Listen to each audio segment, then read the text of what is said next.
buenas noches, profesora y compañeros. Mi nombre es Alma Sosa y nos acompaña también mi compañera Daisy Cortés y vamos a realizar a manera de conclusión el cierre de nuestro problema prototípico de la materia de introducción al estudio de la criminalística con respecto a la violencia intrafamiliar derivado del confinamiento por la pandemia COVID-19.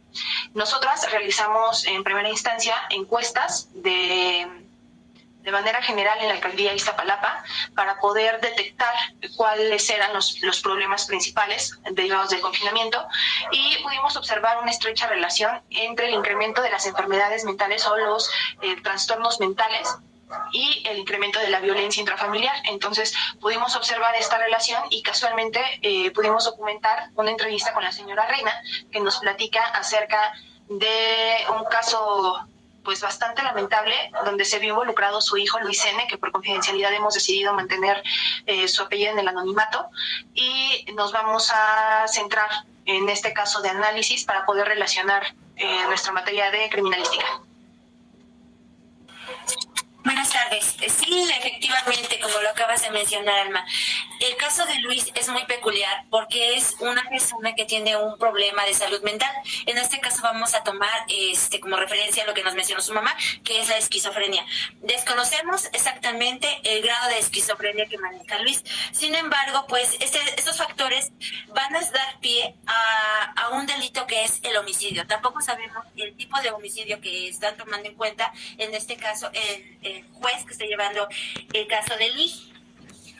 Pero como factores tendremos en cuenta que la violencia intrafamiliar pues va a ser derivada también de un estado mental que Luis, como acabo de mencionar, maneja desde los 8 años y es de esquizofrenia. El consumo de fármacos psiquiátricos que están mal referidos.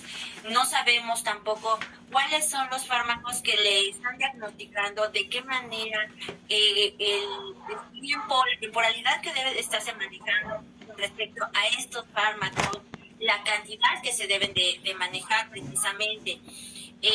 Tenemos también como antecedente de Luis el consumo de drogas y de alcohol, que ese es un gravísimo problema para esta clase de pacientes psiquiátricos, porque obviamente inhiben lo que es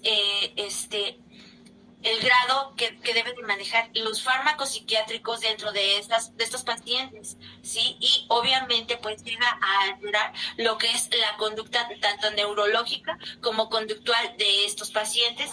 Y bueno, por último, el confinamiento fue un detonante primordial y muy importante en el aspecto de que detonó, o más bien condujo a lo que es el homicidio de 2 personas, tanto de su esposa como de su menor hijo.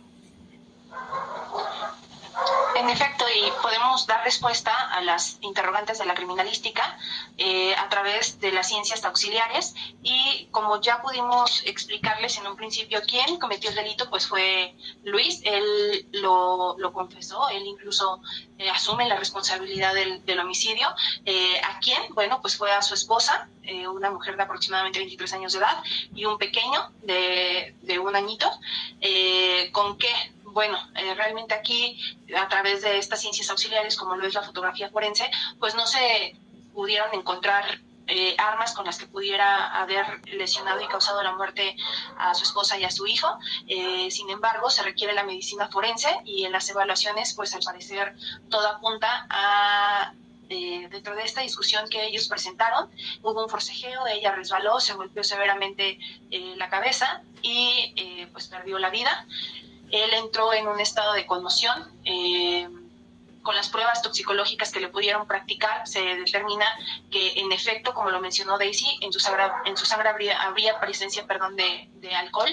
No se detectaron drogas, solamente fue el alcohol, pero tampoco hay algún rastro de los fármacos que pudo haber consumido a manera de tratamiento para la esquizofrenia que padece. ¿Por qué? El por qué lo hemos ido descubriendo también a lo largo de la entrevista con la mamá de Luis, porque por todos estos factores que menciona Daisy, pues se fue complicando la situación que él estaba enfrentando, sobre todo en materia laboral, porque perdió su empleo. De por sí él presentaba inestabilidad para poder conservar un trabajo, cambiaba constantemente de trabajo, no pudo concluir sus estudios y por lo tanto su situación ya era compleja antes de la pandemia y esto lo agudizó. ¿Dónde? Por confidencialidad también no vamos a dar la ubicación exacta del domicilio, solamente nos limitaremos a mencionar que es dentro de la alcaldía Iztapalapa. ¿Cuándo? Pues fue en efecto durante la pandemia por COVID, fue en el mes de junio del año 2020.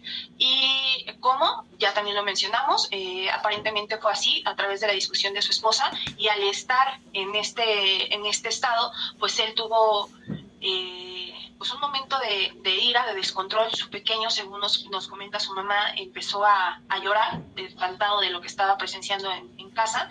No sabemos exactamente cómo es que Luis lo golpeó, solamente sabemos que fueron uno o varios golpes los que causaron la muerte del pequeño.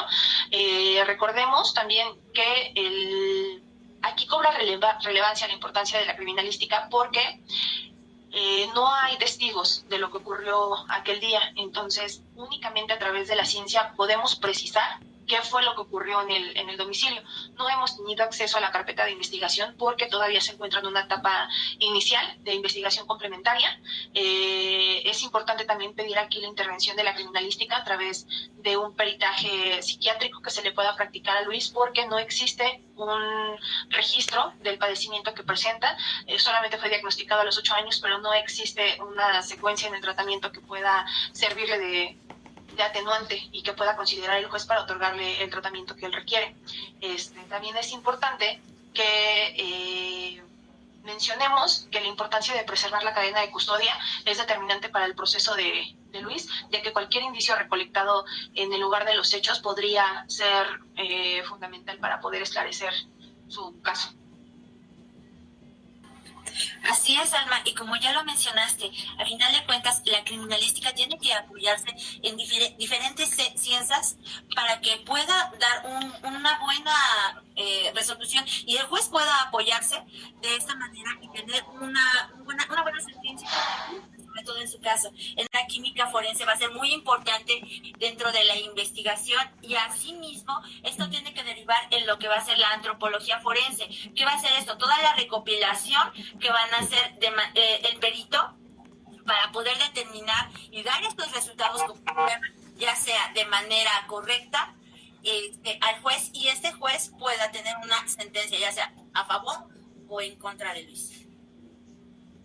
Sí, así es, Daisy. Aquí a lo mejor lo que podríamos nosotras proponer, no sé si estarás de acuerdo conmigo, es que por el registro que hace el primer respondiente al llegar al lugar de los hechos, pues es evidente el estado emocional en el que se encontraba Luis. Entonces sí existe la presunción de que él se encuentra bajo algún tipo de padecimiento mental. De oficio, la autoridad jurisdiccional tendría que solicitar el peritaje y no esperar a que sea el imputado o alguna de las partes quien lo solicite. Entonces es importante que dentro de esta valoración que realice el primer respondiente no solamente se consideren elementos físicos y elementos tangibles, sino que también se pueda empezar a considerar este tema de las enfermedades mentales, porque al final no es un caso exclusivo. Nosotros hacemos mucho la mención de la importancia de la individualización de la pena y del proceso, porque cada uno de los casos es diferente y cada uno debe ser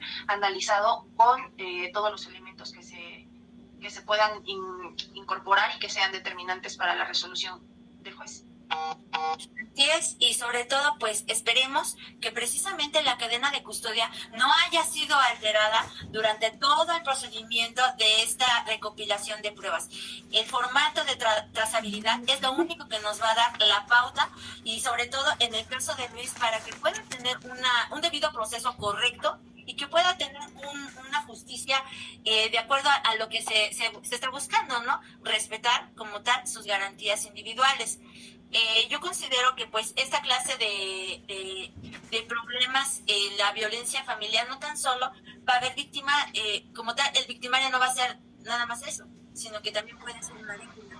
Y el caso de Luis es muy interesante porque lejos de haber cometido un delito, pues también él ha sido de alguna manera victimizado, porque el Estado no se ha preocupado y tampoco se ha ocupado por esta clase de personas que necesitan demasiada atención, no tan solo el Estado, sino también socialmente hablando, pues necesitan este apoyo.